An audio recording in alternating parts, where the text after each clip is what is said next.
Hey, welcome to episode 234 of Awkwardly Awesome Podcast. Yes, that's right, episode 234. And today we are talking about hard talks. And my guest has a lot of wisdom to share about hard talks. And I know I'm just having a conversation with her that we're not actually having a hard talk. But still it makes me nervous talking at all about hard talks. I mean, these are the discussions with significant others or with business partners or with schools that you just don't want to have and keep putting off. But as we'll talk about, that doesn't help the situation. So So we'll get into it more on that in a minute. But first this. Today's guest, Kristine Kopperud. Hey, welcome back to Awkwardly Awesome Podcast. I noticed my book was indecipherable, so I quickly rearranged it while you were listening to that. You probably didn't need to know any of that, but now you do. Okay, so I have a question. What do these things have in common? Advocating for the needs of a child who is a neurodivergent learner, determining when business partners should go the separate ways, communicating patiently and clearly with doctors, nurses, and family members as a loved one receives end-of-life care. How all of these things involve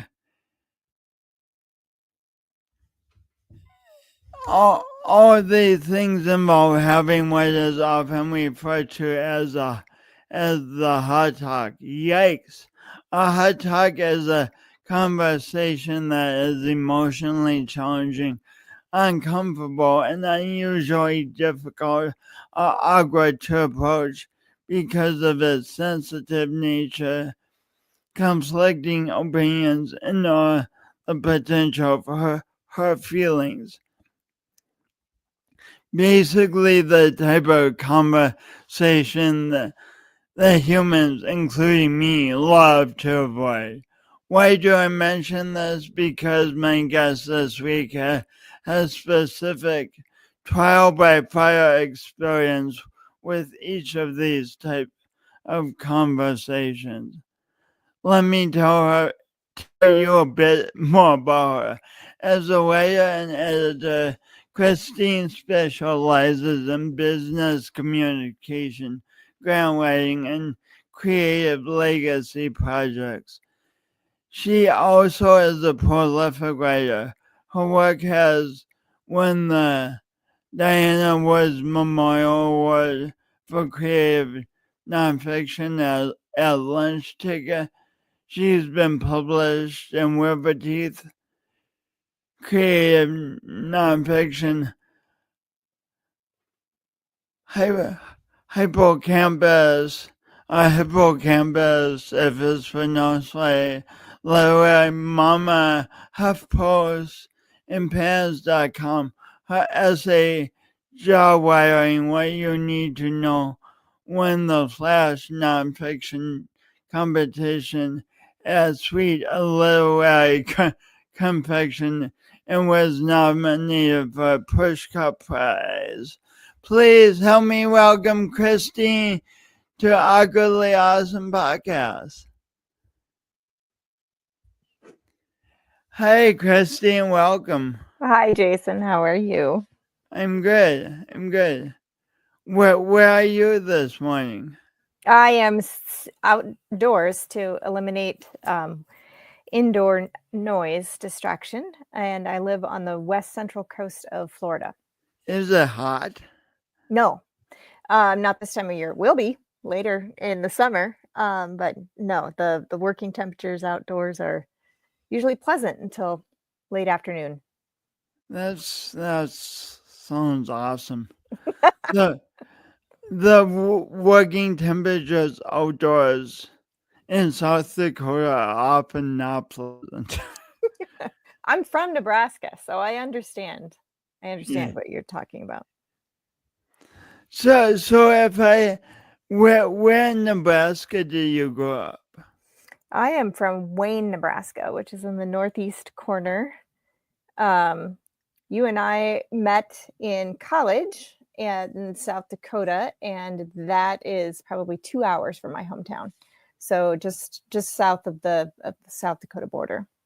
If I had known you when say you were in somewhere between fourth and sixth grade in Wayne, and if I had asked you, hey Kristine, what do you think it will be like for you being an adult? What would you have said? I don't know. Fourth and sixth grade was the cusp between elementary and junior high in my home school district, and both my parents were teachers. So I was transitioning from my mom's domain in the elementary to my dad's domain in junior high. And I was not a popular kid. I was an awkward kid who cared about grades and music and following the rules. And that's not popular status Mm, in junior high. And my mm, parents were also not terribly well liked as teachers. My mom was a disciplinarian, and my dad was really easygoing and got run over by junior high kids. So it was an awkward combination. All of those kids who were terrible at those ages then came back decades later to thank my parents for what they did. They were both music teachers. Um, mm, but it was mm, an awkward time. So, mm. what would I think about being an adult? I don't know. I was probably focused on having friends in high school and who turned out to be wonderful lifelong friends. And then getting into college, that was top of mind, probably into junior high. And I don't know. Beyond that, I probably wasn't thinking too hard. It is first of all, what would you say to a young person, a kid in fourth through eighth grade who just feels tremendously awkward? What word Um, of encouragement would you give them? well, I can compare and contrast encouragement, quasi encouragement that I was given with what I know now as an adult, because I didn't listen to any of the adults in my life who told me that everyone has awkwardness, something about themselves Mm, or their social setting that they feel awkward about. Um, um, I think I was probably told to shrug it off, or it doesn't matter, or mm, it's not as important, or it's not as important, but not as damaging or detrimental than as I thought it was, or I felt it was at the time. But to a junior high kid, it is. It's oh huge, yeah, oh whatever yeah, that is. yeah. Um, I have a teenager myself who's a little older. She's in high school, but all of those daily dramatic social things, even if it doesn't Mm. involve her personally, um, are huge. I mean, they govern a lot of emotions for kids throughout the day. This is a great beginning segue into to difficult conversation and hard talks, because how often do we see something on the horizon and know, oh my gosh, I should have had that talk, but it just gives me the EBGB. So we tell ourselves to shrug it off, and when someone else mentions something about it, we're like, that's no big deal. We don't need to talk about that. Yes.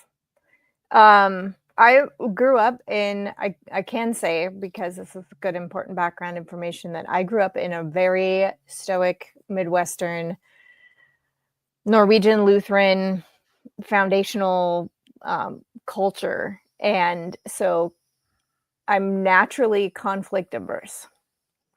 And my community was too. So this is not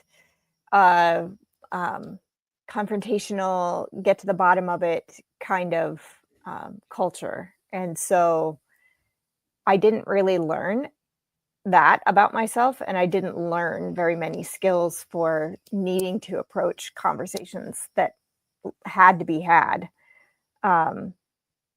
until I was much older and had seen it go wrong a few times. So what does conflict aversion look like in conversation? Say there's a difficult issue that people kind of want to address, but just I'm not going to rock the boat. What does that look like? How does that feel? I'm also, like I said, I grew up a rule follower, which sort of made me a people pleaser. And so I would feel bad about having a different opinion, or feel bad about being at odds with the going idea or the status quo, and then continually apologizing. That's actually a tactic. Apologizing for saying something, or apologizing for causing conflict or causing any kind of conflicting response. So it really took me a long time to learn that conflict is natural and there is such a thing as healthy conflict. It just has to be handled correctly by both people. When you say feeling bad about having a different opinion, that strikes a chord. I mean, sometimes we humans can almost feel bad about having a voice. Yep. I think that's actually why I'm a writer. It's my natural pace of thinking and processing that I need to see my thoughts physically written out and revise them before I'm confident that they say what I'm trying to say as clearly as possible. So I definitely can say what I mean in writing, and that's true even today, although I'm much better in person as well, than I certainly was in conversation. Maybe if my parents had demanded that I join the debate team, I would be better at this. But I'm not. It took me a really long time to realize that thinking and stating my opinions on my feet was a life skill.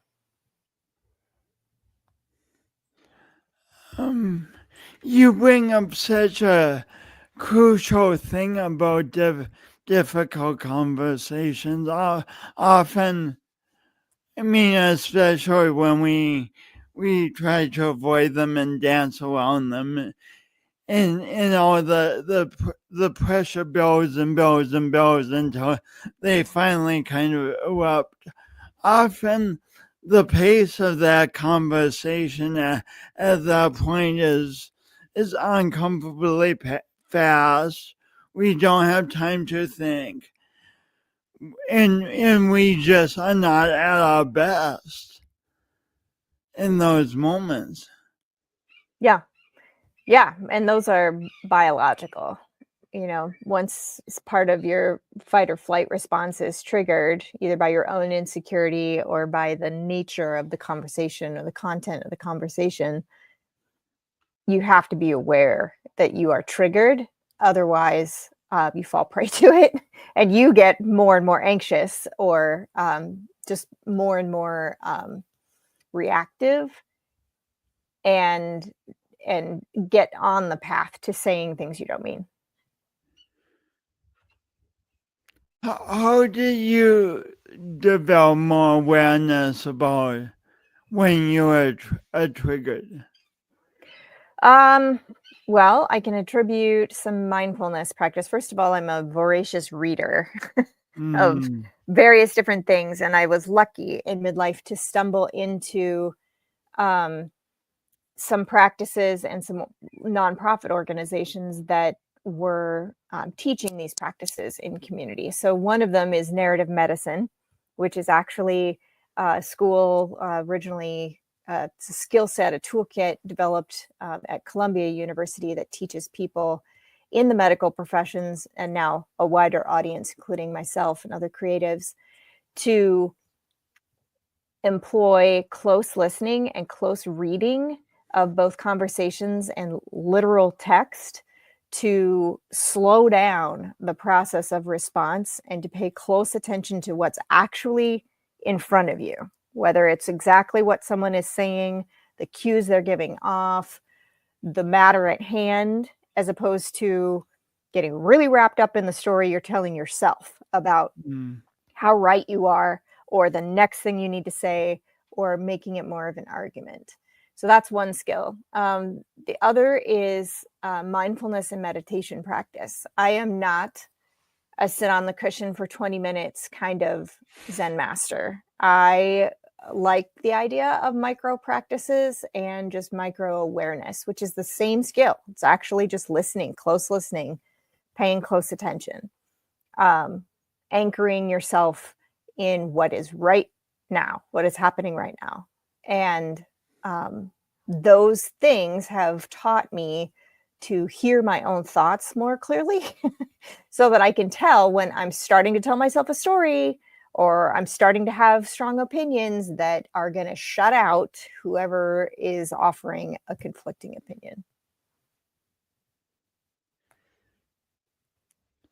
What have you found to be the benefits of learning to slow down and listen to an intense conversation more closely? Can you repeat the first part of that question? Did you say when or how? What have you found to be the benefits of learning to listen to intense conversations more closely? I think it teaches you to stay curious about what's actually being said and how you're actually responding, how you're actually presenting yourself and your opinions. It doesn't make it any easier. I mean, just doing these things does not make the process any easier. It just makes it more educational. And I think it just helps us see our own habits and our own patterns in conflict or in contentious conversation. And I think I have natural practice at this because I really am not good at small talk. I will avoid it if I can. I will say nothing, which probably gives people the wrong impression, as opposed to talking about the weather, breaking the ice, whatever it is. So I think I had to learn those things pretty clearly. If I'm going to say something, it's at the part in the conversation where it has more meaning to me. And I I need to do it more skillfully because we're past the small talk pleasantry stuff. One of the areas one of the intense practice grounds you had to use these skills was when your father was in the process of his dying journey. Mm-hmm. What were conversations like around that time?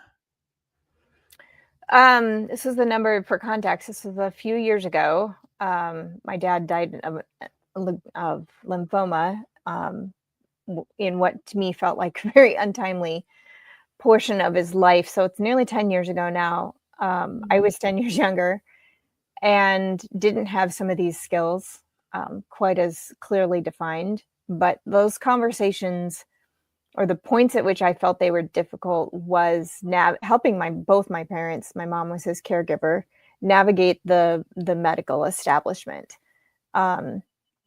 because they were kind of hands-off users of medical insurance and medical practice for most of their life. They weren't accustomed to advocating for themselves, really giving clear data feedback on symptoms, questions, concerns. They weren't accustomed to dealing with a large medical complex, which is where cancer care tends to happen, and the very busy nature of a clinical research hospital where those appointments are really short. They tend to be kind of prescribed around routine and standards of care. And if you're going to be a patient in that setting, and all of us are at some point in our life, whether we're the patient or assisting patients, you really do need to stop and prepare for how to enter that space, not get overwhelmed, and say what you need to say, and also be respectful of the fact that the time is short. Those appointments aren't going to be longer just because you have more to say. Just need to be prepared and speak clearly. So, what were they like at that time? I remember having lots of thoughts after appointments. Because of how they went, and because I did what I tended to do, which is to not say anything until I didn't have enough time to participate. Conversations with my dad around that time were also difficult because he was a guy who never complained. He really didn't reveal the severity of his symptoms or his disease until it was very progressed. And so, as many men do, in my experience, so there was some natural tension built up around that.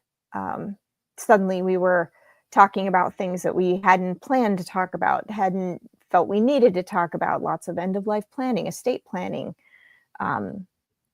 intensive participation in a medical regimen and appointment keeping, and lots of travel to appointments and recovery from significant treatment, and things that greatly disrupted their life and then became a clear trajectory toward not recovering.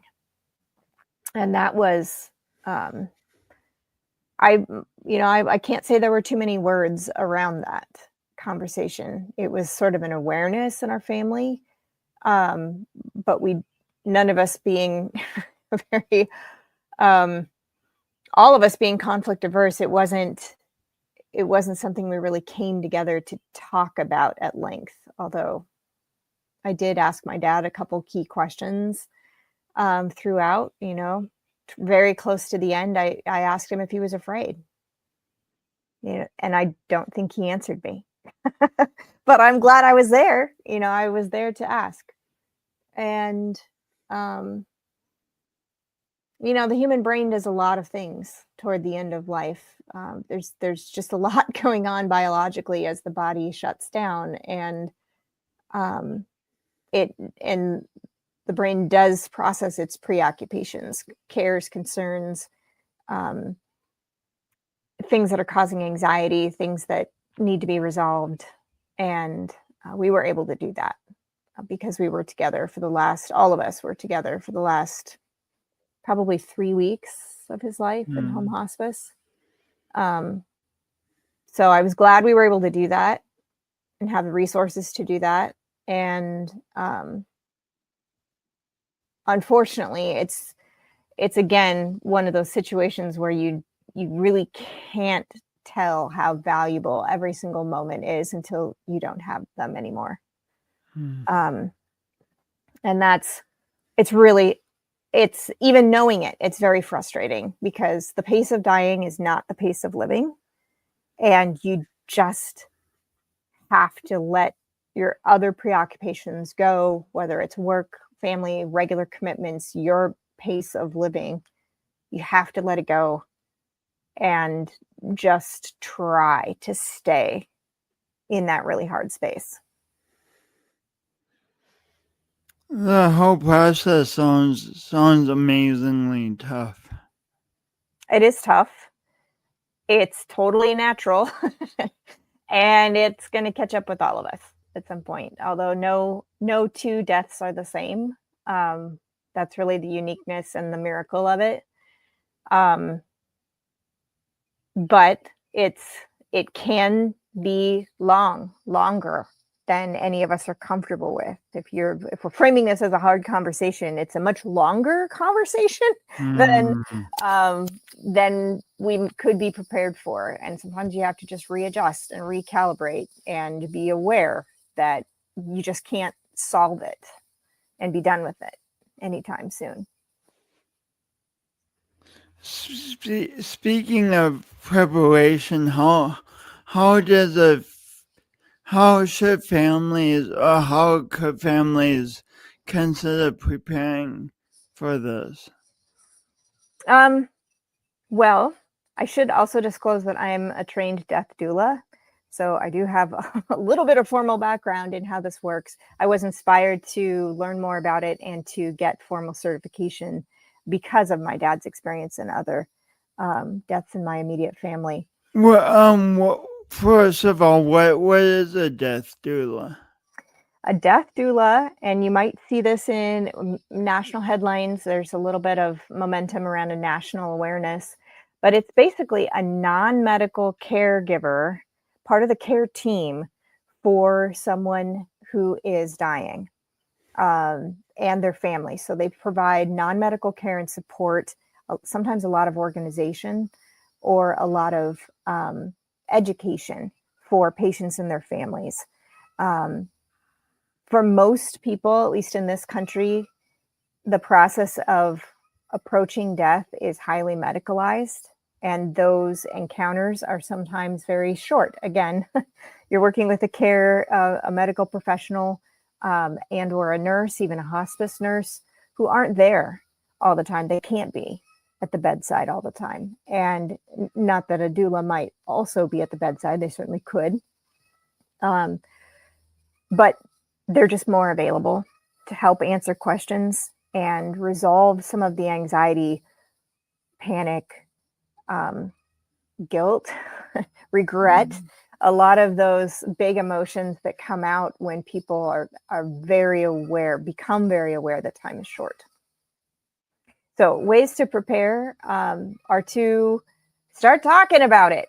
You know, in my family, my mom is the next generation. She's my remaining parent. I have no living grandparents. And our repertoire around that is to joke about it, which is just a way to get it into the conversation.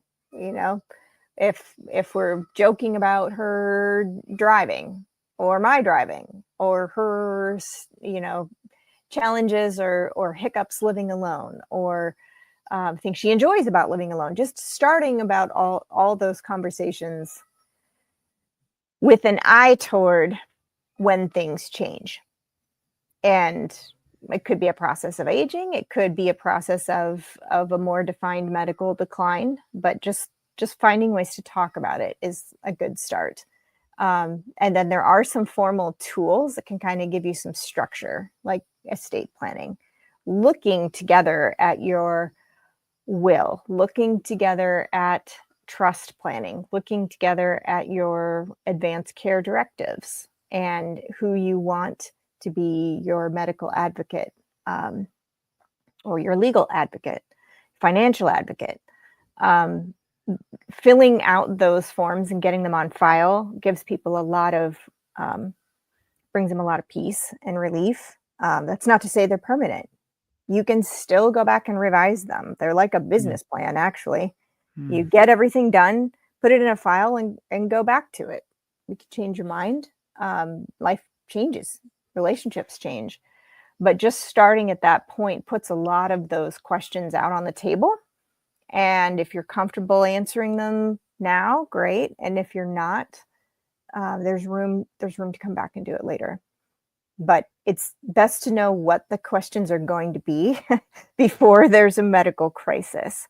That's the end result that we see, especially in our times, in our country and our culture, that for a long time, death has been removed from a home-based practice. It's a service, basically, that we pay for, either through the medical community or in funeral and afterlife care. And because people don't see it, they're not as familiar with it and often don't encounter a lot of those questions until there's a medical crisis. And if you haven't talked at all about what you want for yourself or what your parents or your other loved ones might want, it creates a lot of stress. And alleviating some of that sooner by talking about it sooner can make a huge difference in how that whole process plays out. There's maybe the notion that if we talk about death, it'll somehow come quicker. Yeah. I mean, saying it out loud, it sounds completely ridiculous, but I think do people have that notion sometimes? Yeah, I think that I have friends who are doulas who work in sectors of the funeral industry who say exactly that. Many people hold that sort of taboo or superstition in their mind that talking about it will hasten it somehow. And, like you said, once you say it out loud, you understand that it's not true. Maybe that's it. Maybe that's the practice. Just have to say it out loud to yourself, however many times it takes until it feels less intimidating.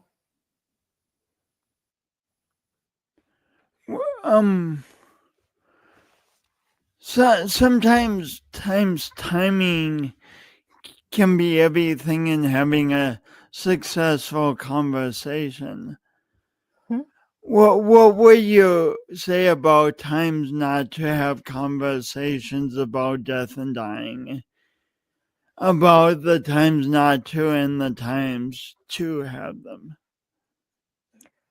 Well, times that are already striped with emotion are probably not the time to introduce something that's new or controversial if topics of death and dying are controversial in your family. So if you know that your Thanksgiving dinners end in some kind of political argument when everybody's always keyed up about something, maybe that's not the time to drop any bombs about estate planning or what your loved one wants or any of that. No, you don't want to pile it on to something that's already emotional. No. However, it is okay, I think, to realize and to gently, continually reapproach something when there is a known medical emergency of any kind, a diagnosis, a significant change in your medical state or your independence or your reliance on care. Those are times to start having those conversations. Not to say we have to do it. It has to be done. Now's the time. You can't get around it. It's not a lecture. It's more just to say, there's a way to chip away at this and start answering and arriving at some agreement on how to respect a person's autonomy and agency and wishes. And you don't have to feel like it's a big job that has to be done all in a weekend, with hours and hours of time with a lawyer or a financial planner or physicians. You can do it one question at a time. You can do it one question at a time. Yeah. Sometimes I've experienced if someone doesn't want, if I broach a subject and someone isn't open to talking about it, I just say, "Oh, I broached it. I did my part. I just don't have to ask them about it again." But I'm seeing why not bring up the subject again at another good point and see if they're ready to talk about it instead of using that first non-response as permission to not talk about it again. Yeah, that's a really good point. And I try not to frame my responses always as the question asker, because I'm of a generation where I'm looking to my parents' generation and helping them with this particular topic of end of life care, dying. But that's not to say any of us get to know when we're going to die. So all of the same questions apply to me and how I feel about it, and the amount of planning that I've done or could do. So yeah, if maybe that's a good way to practice. If this stuff feels uncomfortable to you, maybe know that you just need to continually reapproach it yourself until you can talk freely about it. And then maybe that's the point at which it feels comfortable enough to facilitate conversations that involve other people.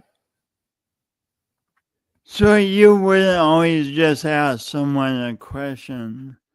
Sometimes, in my understanding way, sometimes you would say, "Hey, I've been struggling with this issue around death and dying, and this is what I've come up with.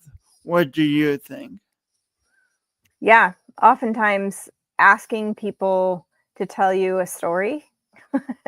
Often it's a story that is meaningful, and often people will tell you about the death of a loved one that they witnessed or were close enough to that it had a significant impact on them. And those are important stories because it helps you hear for yourself. The storyteller helps you hear the story again. Sometimes that's very valuable. And it also helps you become aware of where they're coming from. So it's not a trick because storytelling is so incredibly vital to how humans relate to each other, but it is a tactic to ask instead of a question. Tell me a story. When was the last time this happened? What do you think about this? Or where have you seen this before in your family? Or tell me about your blank. If that's the person who might be the source of that story around death and dying. So rather than a direct question about end of life planning, yeah, tell me a story about such and such. Yeah. And chances are, whether we realized we registered it or not, we're generally aware of what went right in those stories and what could have gone better. And sometimes that's the way forward. I don't want this to happen to me. I want to avoid that. Or if we'd only done this, the outcome might have been different. Not the health outcome maybe, but the experience.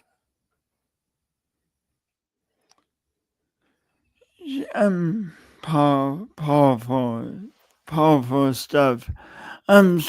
Switching gears. Another type of interesting conversation to have is with teachers and school systems alone. Having a daughter who's a neurodivergent learner. What have those conversations been like? Well, first of all, there was a big learning curve for me as a parent, understanding how different my kiddos' learning style was, because I loved school. I loved reading. I love, like I said, I was a rule follower, so it was easy for me to adapt to the culture of school. That has not been her experience.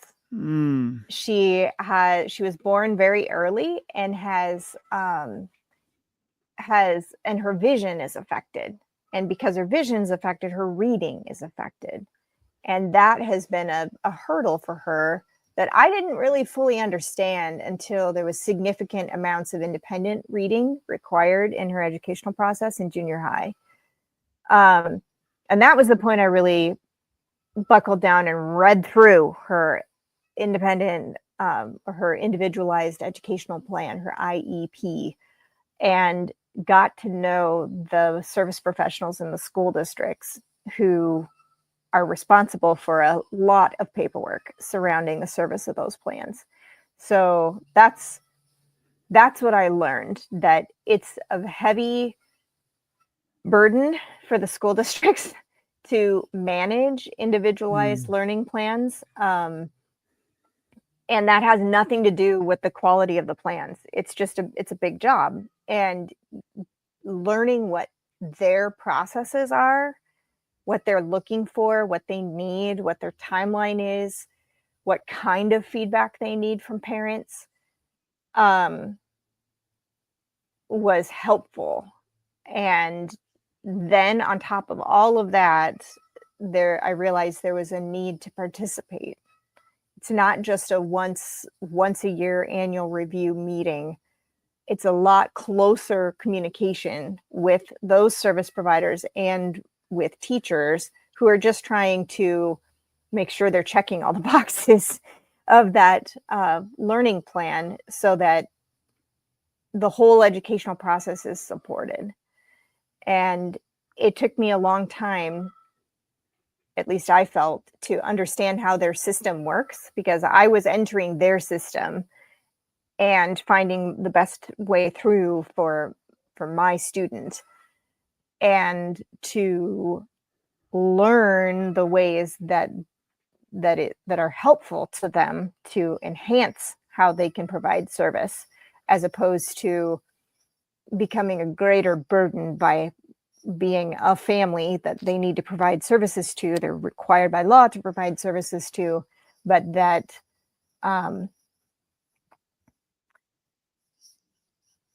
remained challenging. I guess I'm not articulating that very clearly, but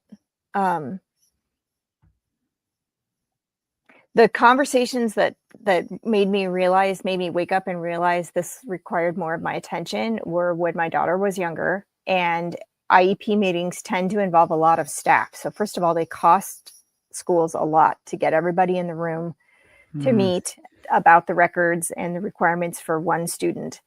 And I got in the room and realized they had an agenda and they were clicking through it because, like I said, it costs them a lot of money to facilitate it that way. And I really just realized, okay, I have to get up to speed and read everything they send me in advance, which is hefty. There's probably 50 or 100 pages to read before 50 or 100 pages? Wow. Yeah. Well, it's the plan that they have to check all the boxes for, and what adjustments or changes have been noted or made, any testing that's been conducted throughout the year, and then any of the adjacent materials that they're required to provide to parents. Long explanations about programs and services and considerations and accommodations and state law sometimes, and just get up to speed. learn those things in advance, and that then you come to the table so that they can trust that you're informed, and we can move forward together. So sometimes it is tempting when we don't want to deal with something to wait until we're all frustrated with the provider. Why didn't you do such and such for my daughter? And then also to come in from a place of having not with the information, just to come in from a place of being ready to blame someone, and I'm getting that's probably a very ineffective strategy. Because I'm conflict averse, I definitely was not playing the blame game, but I could have easily played the just sign here and disengage game. And that was not ultimately what made the best use of all this time and all this plan writing and all this instructional time that was dictated by it. So I've been very, very pleased with how those relationships have developed. And it does help if your child's in the same school system or school district for multiple years, because then the school does not have to scramble to keep their records together. And, I'm the child of teachers. I know that there's a network of awareness going on behind the work. So teachers know teachers. They know when families are invested, and that moves with your child through the school system.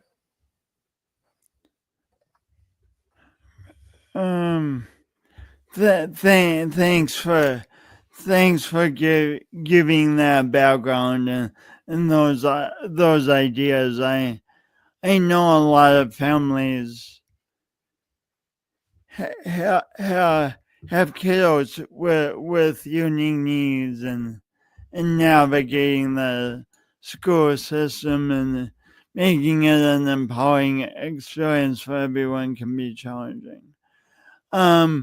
Moving on, there's a lot of tough conversations to be had in life. You said something when I talked to you before about how important it is for couples who are on the path towards marriage to talk about the approaches to finances early on. Can you say a little more about why that conversation is important? I think there are a lot of people who are professionals at speaking to this topic, and I will point people definitely toward those people. Sometimes they're in the religious community, sometimes they're psychologists, therapists. But yes, what you're really talking about is your worldview around value, what you value, how you earn things, earn what you respect, what you value as being something that you want to build into your life, and how you're willing to spend money on it. In my own relationship, it was very clear that we came from different socioeconomic backgrounds, and I didn't realize. I knew that we both did, but I don't think we talked very clearly about how that dictated our fluency with, and our attitudes around making money, spending money, and valuing what it buys in terms of your lifestyle, not just stuff, but how how to build its value in your relationship. And we just had very different ideas around how, when it was okay to spend money, how much it was okay to spend without further discussion in the relationship. When there was conflict around those same things, what to spend money on, when the stalemate turned into one person just doing it anyway, and the other person then continuing to resent it. And it all did stem from a lot of habits that are developed very early in a person's life, whether you realize it or not. And that part of it's inherited. It's what you're familiar with from your childhood, from your culture and cultural environment as a kid. What feels acceptable and accepted or even expected around money and how you earn it and how you spend it. And when those things are naturally entrenched, it makes it much easier to form immediate opinions about someone else who might have a different habits and culturalization around that. Why do you think it's important to have these conversations early on in a relationship? It's kind of the same because they're easier when there's less at stake. And it's the same reasoning that we just discussed a while ago regarding conversations around death and dying. If you can start lighter and smaller and with more humor, you're going to get more out on the table, out in the open, than if you just spend your time, like I would by nature, noticing things, filing them away, and then aligning my own assumptions, opinions, arguments around what I thought I had observed, but that I hadn't actually gotten feedback around. And so, granted, I thought I had my data in order because I'd observed it myself, but if you don't say something, you don't really know. That's not the fairest way to arrive at a decision. That's huge. If you don't say something, you don't really know. I mean, any of us can make assumptions in our mind, on and on and on and on. Yeah. Yep. Yeah, and my situation was compounded by the fact that my relationship also housed a business that we built together, and those same assumptions about how success was defined and how that correlated to the treatment of finances was the same thing, just larger scaffolding.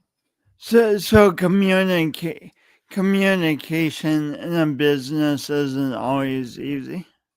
No. Most business ideas, even if you're just a sole proprietor developing something on your own, most business ideas feel, exciting and possible and easy and simple and very clear at the beginning. And that's how a lot of those relationships start, Hence the reason that everyone needs a good business plan that you revisit. Because even if you start this planning process or you get into business with family or with friends, there's going to be something there's going to be a hardship, either a conflict in the running of the enterprise based on your personality or your decision-making style, or there's going to be a fiscal hardship in the business that demands attention or skills that are taxing to one or more persons in the business, and those cause ongoing and greater types of tension than you probably envisioned at the beginning. And that's the natural course of business. Even growing pains are painful. I mean, even a business that's growing wildly and successful is experiencing growing pains that sometimes you didn't foresee, or you don't have the right resources to deal with, and those can cause as much conflict as something that's a threat to the business or the relationship. That's such a good point. We often, when we're interested in being successful, we often think, oh, once I'm successful, life will be easy, and but even growing pains are painful, you said. Yeah. And again, you can you can you can't plan anything around them necessarily, because you can't always anticipate them, but you can plan for difficulty and how you're going to address it. You can plan for difficulty and how you are going to address. Wow, powerful. I want to end by celebrating you as a writer. What do you love about being a writer? I have learned about myself that I really enjoy kind of the freewheeling creativity of having a lot of things going at once, whether it's a lot of different work projects. I work for several different organizations, so I move from one to another, and that energizes me. I enjoy the research behind it, learning enough to say what I need to say clearly. I really enjoy the pure play creativity of craft, learning from writing teachers and then just experimenting with stuff. I'm not a very regimented writer. I don't keep a journal regularly. I have at various points in my life, but I don't as a habit. I don't get up and write every day for myself. Some things that work really well for other people. So for me, continually seeking out learning opportunities and then just trying it. And, maybe I become proficient at that skill, or I add that skill to my toolkit, but maybe not. But, the having that creative impulse built into everything that I do is really what I enjoy the most. Wonderful. What do you enjoy about helping other people tell stories that are important to them? Well, story is important. It's part of the human condition. It's how we remember things. It's how our brains organize things. It's how we relate to each other and remember how we interact with each other best is told through story. So I consider it a very profound privilege and a really important thing to be doing as a form of work. Helping people tell stories is often just me getting people over their own reluctance.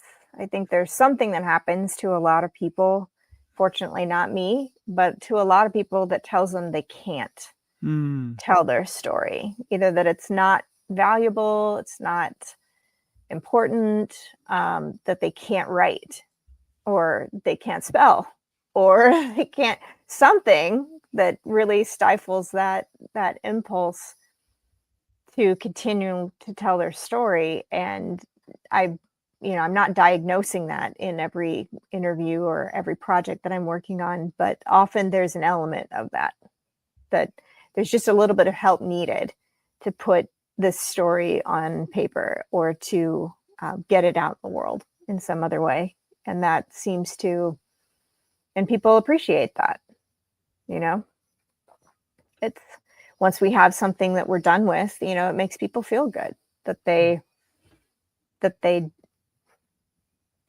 made this thing that feels real and feels true and feels significant about what they experience. Thanks. As I ask you this last question, your website is up Oh, for okay. Yep. people to go to. Yeah. So, so I ask when I talk to an awkwardly awesome podcast, what does doing your imperfect best mean to you? Imperfect best.